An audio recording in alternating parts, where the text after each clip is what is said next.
چې یو بزرگ له یو سړی راغی ورته وی چې صاحب دا مې شوق دی چې دا د قبر حال به زه څنګه معلوم کړم. او دا خو اسانه خبره ده، اسانه. څو ورځې پس که زه مړ شوم نو قلم او کاغذ ما سره په قبر کې کېږده او 3 ورځې پس راشه چې لاندې څه په ما تېري به مې درته لیکلي پاس به پراته وي. تاسو خیال راغی؟ هسې وایم زمونږ د عمل پسې عجیبه غوندې دی، داسې ځینې بزرګان پکې راپاشي وایي دا تصوف چې دی دا چې دی حجت نه دی او پلانې دا زه چې تاسو ته کله سختې خبرې کوم زما خلاف هم یهی تاسو زه په تاسو پوهېږم. خو زه یاد لرئ چې د صوفیاو د نیکانو خواب کې پازان ګڼم.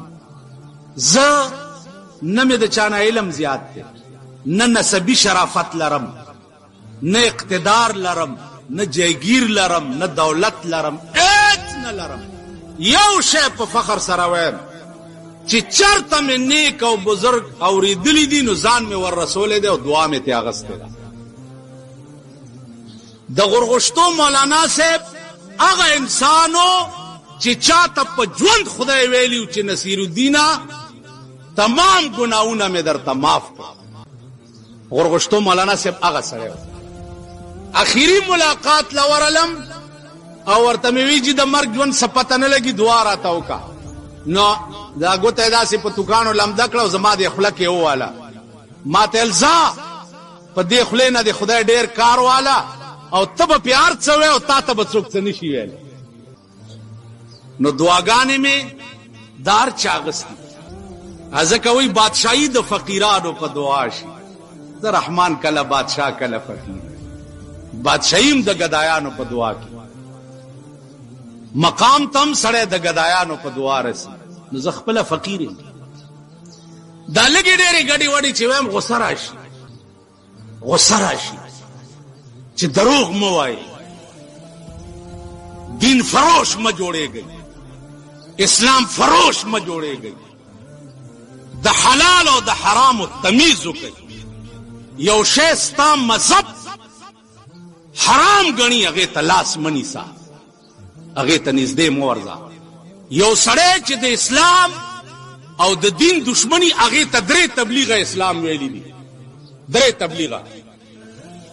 من رأى منكم منكرا فليغيره بيده فإن لم يستطع فبلسانه وإن لم يستطع فبقلبه فذلك أضعف الإيمان.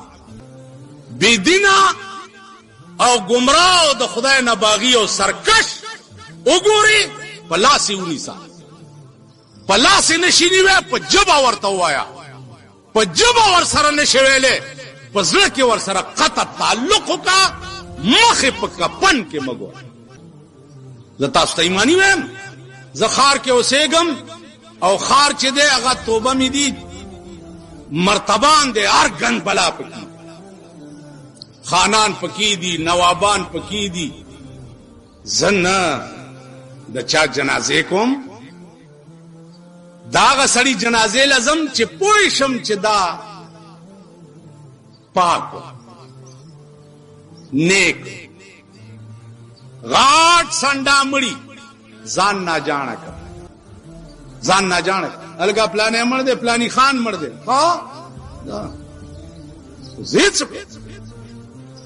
او زیات په پلانی خان زما جنازې نه ناراضي کنه.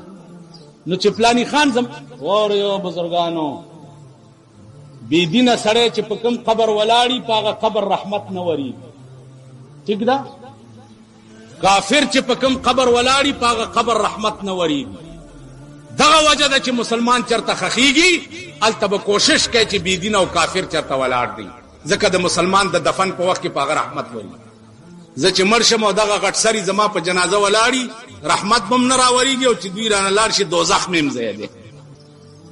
رکشه خپل کار کوه، مړی له به نه راځې مه راځه، واده له به نه راځې مه راځه، مړی ژوندی خو دې ته وایي. نو الحب فی الله والبغض فی الله باندې به عمل رانشي. که ته وایې چې مړی ژوندی د کلي کلولي ده نو الحب فی الله والبغض فی الله باندې عمل ونه شي.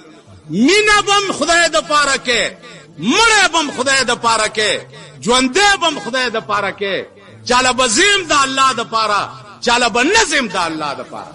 زما په دې خبره پوه شو؟ زیبم چاله د الله د پاره. زمونږ خار کې هغه ورځ یو خان مړو، خیر اوس مونږ په ولاړ یو صاحب، یو لګیا دی الله لا اله الا هو دا دې سپېږمه ور بچو الحمدلله رب العالمین. څوک چې ګوره هلته تبارک الذی شروع کړی دا، څوک چې ګوره قرآن راغسه هلکه څه کوي دا څه کوي تبارک الذی. تاسو د جمعې په شپه تبارک الذی وایي؟ تبارک الذی پیغمبر ویلی دی چې تبارک الذی به هغه سړی په قبر څوکیدار ولاړی چې کوم سړی هره شپه وده کېږي او په خپله یې ولولي. زما په دې خبره پوهېږئ؟ په خپله یې ولولي او بیا وده شي، نو دا سړی چې مړ شي تر قیامته پورې به تبارک الذی د ده په قبر څوکیدار ولاړي چې عذاب راځي نو دی به یې دفع کوي، لاندې به یې نه پرېږدي. په قبر ورته تبارک الذی ووایه که نه؟ ووایي بزرګانو صاحبانو ان تستغفر لهم 70 مره. دا چاته خدای ویلي؟ چاته ویلي؟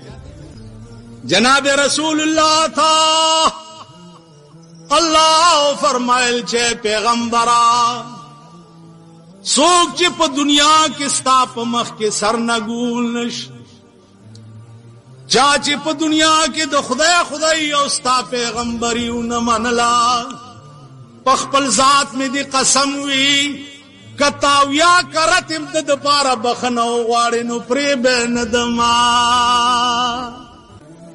اویا کړه پایت کرسی لوټې دم کو د مړي سپېږمو ته ور واچو. د یو په قبر ولاړم، خلقو आवाज وکړو، ویل ټول وایي چې دا ښه سړی. هغه څوک و؟ د هغه کنزل به څه و؟ ستا په ایمان کې داسې نعوذ بالله، ستا مذهب داسې اسلام چې دی دا ډکوسلی دی، قرآن ناول دی، د پیغمبر حدیث د یهودو ډکوسلی دی. دا الفاظ داغه په قبر आवाज وشو، ول ټول وایي چې دا ډېر ښه سړی و. زه پرې راپاڅېدم، مال خبره واورئ، خښ شو ویلې مالوسې قبر پرانیزئ، که دی په څلور بولي نه و نو ما نه دا ګیره کلک لا په ولاړ یې او دی لاندې په څلور بول. خر ته مو وایه چې دا ټول ښه سړی به هغه چاته وایي چې چا د ښه سړیتوب کارونه په ژوند دی. الله الله الله الله الله، دا توفیق چې چاله خدای ورکړي. یو بزرګ خدای ته وایي یا الله زماړه چاودو په الله الله ویلو باندې، او تا یو ورځ مو نه وی چې زما بنده زه دایمه. نو आवाज ورته وشو چې گفت اللہ ہے تو لبیک ماست، گفت اللہ ہے تو لبیک ماست، وی نیاز و شور و دردت پیک ماست. او بزرگا دستا اللہ اللہ چی دے دا زما لبیک دے، بخبل ذات قسم که زما توفیق نوے نستا جبی با اللہ څنګه ویلے ته چې الله لفظ وې نشپاړه سنی دا ایمان غنا چې درته حاضر ولاړ ما چا جبی تا چې دا الله ویلو توفیق الله ورکی ا دې شپاړه سنی دا ایمان غنی چې الله ما ته حاضر دی. نو کم سړی ژوند چې داسې تیری چې په زندګۍ کې د الله ویلو توفیق خدای پاک نه ورکړي، او هغه مردار شو. نو صاحب مونږ وایو چې ټول وایي چې دا ښه سړی او دعا ورته وکړي. تاسو اشنغر کې دعا ورته وکړي چې خدای پاکي بیخ بنیاد وباسي.